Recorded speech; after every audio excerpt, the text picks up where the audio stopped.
છેલ્લા 3-4 દિવસથી ગુજરાતની અંદર બગદાણાની અંદર જે બબાલ થઈ છે તેને લઈને જે ચર્ચાઓ ચાલી રહી છે અને જ્યારથી આક્ષેપ જેના ઉપર કરવામાં આવ્યા છે એ મોટા માથાઓના નામ સામે આવ્યા છે ત્યારથી આ જે ચર્ચાઓ છે એને વધુ જોર પકડ્યું છે। આ જે લડાઈ છે હવે બે પક્ષો વચ્ચેની નહીં પણ જાણે બે સમાજ વચ્ચેની લડાઈ થઈ ગઈ હોય એ રીતે બે સમાજના જે રાજકીય આગેવાનો છે એ પણ સામે આવી રહ્યા છે।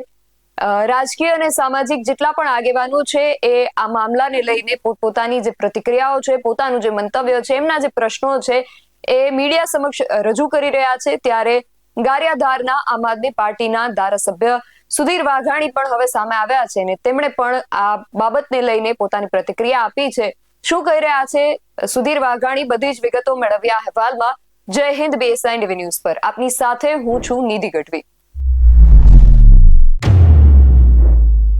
બગદાણાની બબાલ હવે ધીરે ધીરે મોટું સ્વરૂપ ધારણ કરતી જઈ રહી છે। આ બાબતને લઈને એક બાદ એક નવા વળાંકો સામે આવી રહ્યા છે, નવા પ્રશ્નો ઉભા થઈ રહ્યા છે। જેમ જેમ સામાજિક અને રાજકીય આગેવાનો આ વિષયને લઈને પોતાની પ્રતિક્રિયા આપી રહ્યા છે એમ જે મામલો છે વધુ ને વધુ ગૂંચવણ ભર્યો થતો જઈ રહ્યો છે। એમાં નવા પ્રશ્નો જે છે, નવા એંગલ જે છે એ વારંવાર સામે આવી રહ્યા છે। ત્યારે હવે આમ આદમી પાર્ટીના ગારિયાધારના ધારાસભ્ય સુધીર વાઘાણીએ પણ આ વિષયને લઈને પ્રતિક્રિયા આપી છે। સૌથી પહેલા તો તેમને સાંભળીએ, પછી આગળ વાત કરીએ। મારું નામ સુધીરભાઈ વાઘાણી। મારા મત વિસ્તારના મહુવા તાલુકાના બગદાણા ગામની જે ઘટના નવનીતભાઈ બાલદિયા સાથે બની છે એના અનુસંધાને આજે ખબર અંતર પૂછ્યા એમની સાથે મુલાકાત કરી તો તે દરમિયાન જાણવા મળ્યું કે જે એમને મારવામાં આવ્યો છે એમાં ખાસ કરીને સામેવાળા પૈસાવાળા અને પોલિટિશિયનના ભાગરૂપે હોય તો પોલીસ દ્વારા એની જે યોગ્ય તપાસ થવી જોઈએ એ હજી નથી થતી।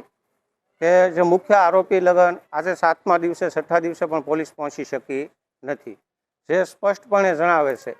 અને જે કલમો શરૂઆતના ધોરણે જો આજે એટલો બધા ધારાસભ્યશ્રીઓ, સમાજના આગેવાનો અને બધા જ લોકોએ મુલાકાત લીધા પછી કલમોમાં વધારો કરવામાં આવ્યો, નકર જો આ કોઈ નોર્મલી આમની જવા દીધું હોત તો કલમોમાં એને જ રહે હોય। એટલે આ ગુજરાતમાં જ્યારે બંધારણમાં કહેવામાં આવે છે સમાન અધિકારો, ત્યારે એક બાજુ સૈતર વસાવા તમે જુઓ ગુજરાતના એક ખૂણે અને એક ખૂણે આણપા જુઓ તો એક બાજુ કેટલી હાર્ડલી અને સ્ટ્રિક્ટલી કલમો લગાડવામાં આવે છે અને એક બાજુ જ્યારે કોઈ ગરીબ માણસનો દીકરો હોય છે ત્યારે કોઈ એના માટે ભેગું થતું નથી।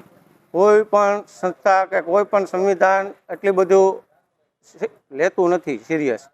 આજે એ અનુસંધાને નવનીતભાઈ બાલદિયાને અમે બાહેધરી આપી છે કે આવનારા સમયમાં જે કાંઈ થશે અમારાથી તે અમે કરશું અને આવતા સોમવારે બધા જ ધારાસભ્યો પણ મળવાના છે કે ખાસ કરીને જે પોલીસ તંત્ર છે એ અત્યારે પોલિટિકલી દબાણ કાર્ય કરતા હોય છે અથવા અત્યારે ગુજરાતમાં કરપ્શન ખાસ કરીને વધી ગયું છે। જે કારણો હોય તે વહેલાથી વહેલા સામે લાવવામાં આવશે। તો સુધીર વાઘાણીનું કહેવું છે કે ચૈતર વસાવા પર જ્યારે કલમો લાગી હતી ત્યારે એમણે ગ્લાસ ફેંકીને માર્યો હતો, એમાં આટલી ગંભીર કલમો જ્યારે લગાડવામાં આવી હતી તો આ સમગ્ર ઘટનાનો તો વિડીયો પણ આપણી સામે આવ્યો છે। એમાં જે ઢોર મારવામાં આવી રહ્યો છે અને જીવલેણ હુમલો કરવામાં આવ્યો છે ત્યારે કલમો કેમ એટલી ગંભીર નથી નોંધવામાં આવી અને જે મુખ્ય આરોપીઓ છે તેમના પર કેમ કાયદાનો જે પંજો છે એ કસવામાં નથી આવી રહ્યો, એવા જે પ્રશ્નો છે સુધીર વાઘાણી દ્વારા ઉઠાવવામાં આવ્યા છે। આમ આદમી પાર્ટી આ છેલ્લા કેટલાય દિવસોથી આ મુદ્દો તો ચાલી રહ્યો છે પણ હવે જ્યારે આમ આદમી પાર્ટીના પણ આગેવાનો